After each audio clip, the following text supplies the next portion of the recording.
Aujourd'hui, épisode 299, on fait un survol du Batman Drop qu'on a eu en fin de semaine et celui-ci a été fait par l'artiste Frank Miller. On fait un survol de celui-ci également. Puis ensuite, on fait un survol du Secondary Market de Vivi pour voir s'il nous reste quelques petites opportunités.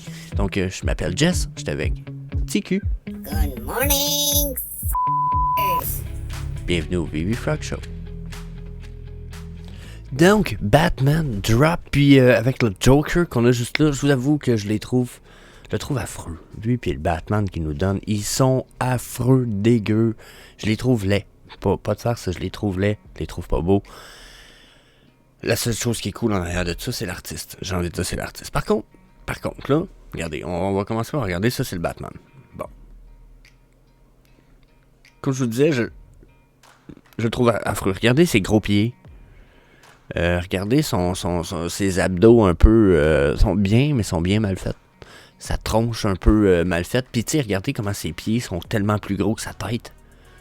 Genre, donc, je sais que c'est une représentation du art form de Frank Miller, mais câlisse qu'ils sont laids. Donc, yeah. 50 gemmes. 3800, rare.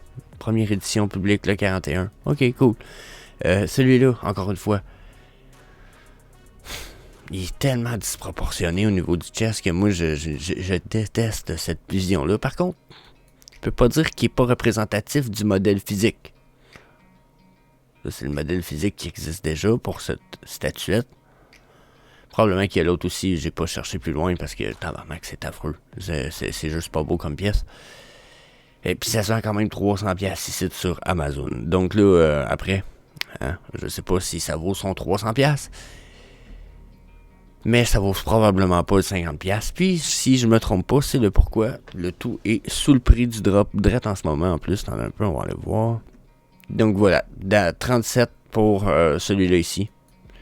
44 pour le Batman. Donc un peu plus cher pour le Batman, probablement parce qu'il est un peu moins laid. Façon de parler, mais câlisse qu'ils sont laids. C'est épouvantable. Épouvantable. C'est quoi, 1800, je pense, puis 1800, puis 3800 versions. Donc, cool. Pour vrai, je les achèterais si j'aurais vraiment... En ce moment, j'investis pas juste dans Vivi et Comey, donc on met de l'argent un peu ailleurs, même, etc. Mais ce qui est cool, c'est l'artiste qui est en arrière. Parce que, regardez, des vidéos, ce qu'il avait remarqué, exemple, tu sais. Ça, c'est une image qui s'est vendue pour 2,4 milliards, puis qui a été faite par Frank Miller. Okay, ça a été fait pour des Batman qu'il a fait. Parce que Frank Miller, qui est le jeune homme que vous voyez juste ici, se trouve être une personne qui a quand même travaillé pour DC puis qui a fait des affaires quand même assez ouf. Okay? Il a travaillé dans Daredevil. C'est pas lui le créateur de Daredevil, mais c'est lui qui a créé Elektra pour Daredevil. Je pense qu'il est rentré en milieu de série de Daredevil. Je pense que c'est comic numéro 121. Je pense que où ce qu'il s'est introduit. Il introduit un style d'art assez spécial avec sa façon de dessiner, sa vision. C'est lui qui a fait regarder la couverture de Dark Knight Returns. C'est lui qui a travaillé sur le script de Dark Knight Returns, Batman Year One.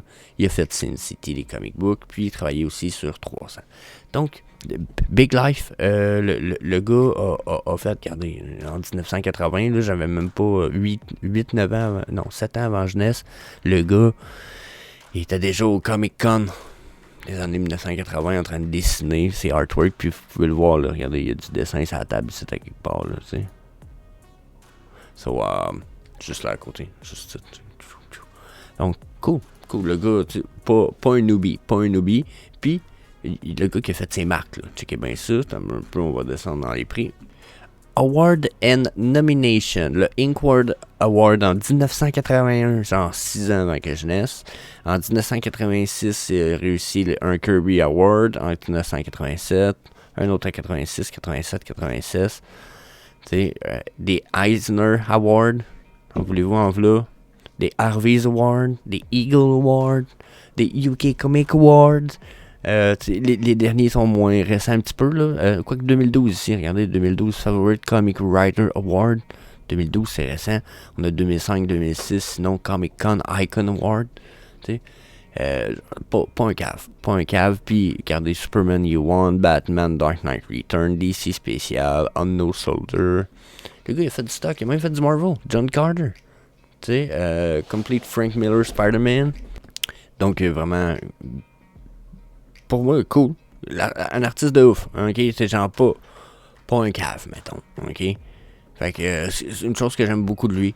Je trouve ça vraiment, vraiment bon. Regardez, on peut descendre, ça continue son stuff, là. C'est juste épouvantable. Donc, cool. Cool, pour vrai, je suis bullish s'il peut nous sortir d'autres stocks. Parce que ça, pis ça,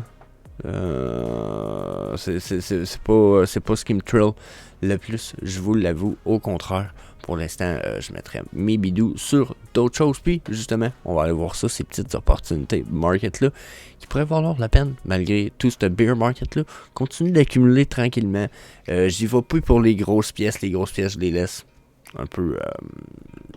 je les laisse un peu traîner, je dirais. Mais sinon, je les laisse descendre de prix. Peut-être éventuellement cash out dessus bientôt. Sinon, en ce moment, avec le Omi qui descend de prix de beaucoup, en ce moment, on est à quoi là? On a descendu à 0,60, on est remonté à 0,65 en ce moment. Donc d'après moi, on va revoir des bas plus bas. Donc Omi, probablement que pour moi, c'est plus l'investissement du moment. Mais si vous êtes collectible style, on va aller voir ça.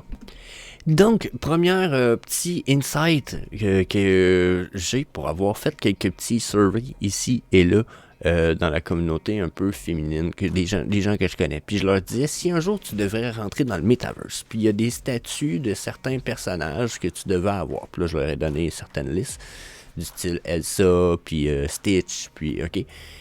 S'il y a une des pièces qui est revenue souvent, c'était Stitch. OK, Moana aussi, mais Stitch a été du style, ben moi je voudrais des personnages dans Stitch. C'est un des personnages qui est le plus respecté, voulu. Puis en ce moment, on a beau avoir des versions à 6000, 10 000 et pas 10 000, 8000, 6000 et 2600 éditions pour les Stitch. Les prix sont raisonnables. 6 et 12, 6 et 50, 44 gems pour la version un peu fuckée. Mais quand même pour les deux autres versions, qui risquent d'être des versions très appréciées, si vous voulez mon avis, c'est nice. Puis on n'en a pas beaucoup sur le market, hein. Regardez ça, là, c'est 0,5% du listing disponible sur le market. Ça veut dire qu'il n'y en a vraiment pas beaucoup sur le market, malgré le peu de nombre d'éditions. Donc, petit insight number one.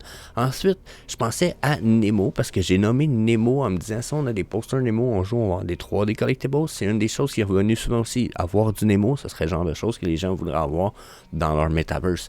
Avoir un Nemo dans leur showroom ou des trucs comme ça.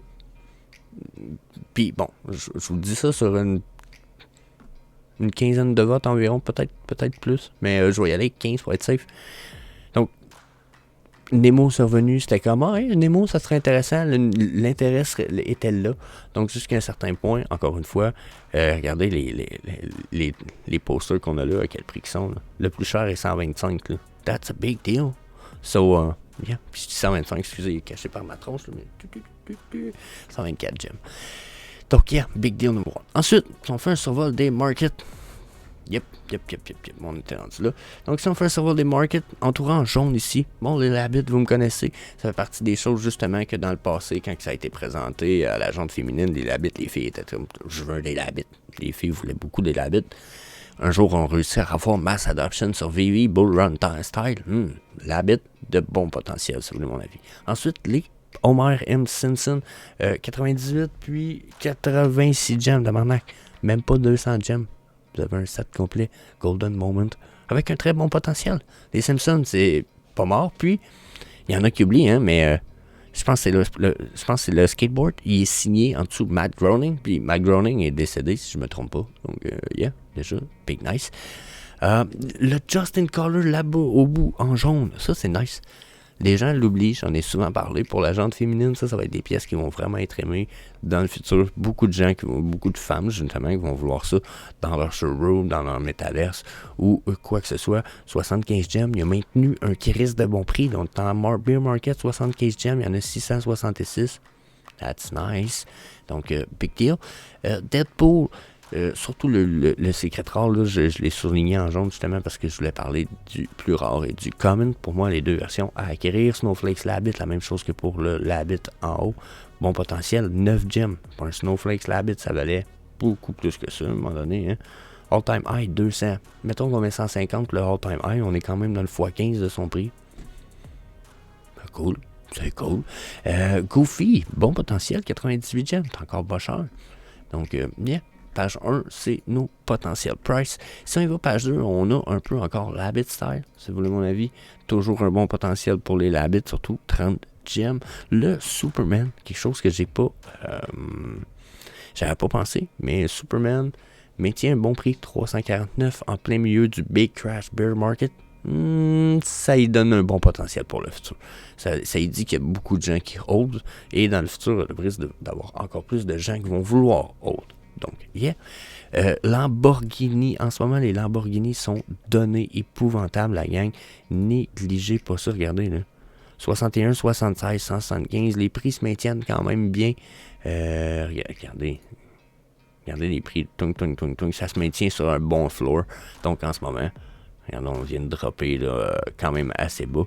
D'après moi, on a des bons prix pour acheter les Lamborghini. Dans le futur, je pense pas que ça va pas être apprécié. Ensuite, Pizza Planet Truck, 87 gems. Encore une fois, such a big deal. Je vois pas pourquoi ça n'en serait pas un.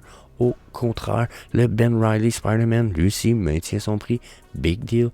Je dis maintient son prix. Pizza Planet Truck maintient pas son prix, mais quand même, qui risque de bon prix, 87 gems. C'est nice. C'est nice as fuck. C'est rare qu'on l'a vu descendre si bas. Sinon, le That Cat Bronson au-dessus de ma tronche, juste là.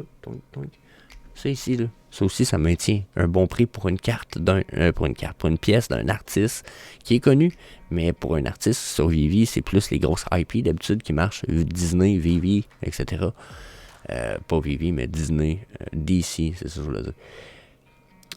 That Cat Bronson maintient un très bon prix, c'est excellent. Timon et Pumbaa, 30 gems. Yeah, fuck nice. Ça me fait penser à... C'est un des personnages, j'ai pas pensé à mettre dans le vote, mais si on pense aux gens normaux, on va dire, mass adoption, mais qu'eux, ils rentrent sur Vivi, ils vont-tu vouloir du poster ou ils vont-tu vouloir un Alligator Lucky puis un Jim Lee Joker complètement à gauche là-bas? Ils vont-tu vouloir un Jim Lee Joker? Vraiment, ils vont vouloir du Timon et Pumbaa. Il y a beaucoup plus de chances. OK, le nombre de mines n'est pas le même. 7500 puis 13 000 ici. Je pense quand même que le Timon et Pumbaa a un bon potentiel. Même chose pour le Steamboat Willie. Hein, pour ceux qui sont plus vieux, mais qui sont plus de la génération ou de la population normale, qui ne regardent pas les artistes, le Steamboat Willie, ça risque d'être une pièce quand même assez iconique. Donc, yeah, je pense que c'est toutes des pièces à ne pas négliger, à surveiller. Bien sûr, aller voir le Homie, personnellement, je pense que c'est mon choix depuis environ 1 à 2 semaines. Le prix descend tellement bas que j'ai plein d'automatic orders qui se sont enclenchés. J'ai valu racheter sur la descente encore. Mon but n'est pas d'attendre le plus bas et d'acheter au plus bas. J'achète sur la descente tranquillement parce que, à mes yeux, même si on descendrait vraiment bas, on a encore le potentiel de remonter vraiment haut. D'ici, Bull Run, Bull Market 2024. Bon, bien entendu, est-ce que ça veut dire tout ça que le projet va aller to the moon, puis que non, mais juste le Bull Run pourrait faire que je vais être capable de rentrer dans mon investissement à coup sûr, du moins, avec un bon potentiel de pourcentage de chance que ça arrive. Donc, je me fie là-dessus au moins pour pouvoir faire de l'argent. C'est là pourquoi j'y vais avec le Homie, au prix qui est là, 3,0 après la virgule 6 comme prix, c'est excellent. Donc, yeah, that's it. That's all, je vous dis. Peace la gang, on se revoit demain pour épisode 300 du VV Frog Show. So, yeah. Peace. See you later, alligator.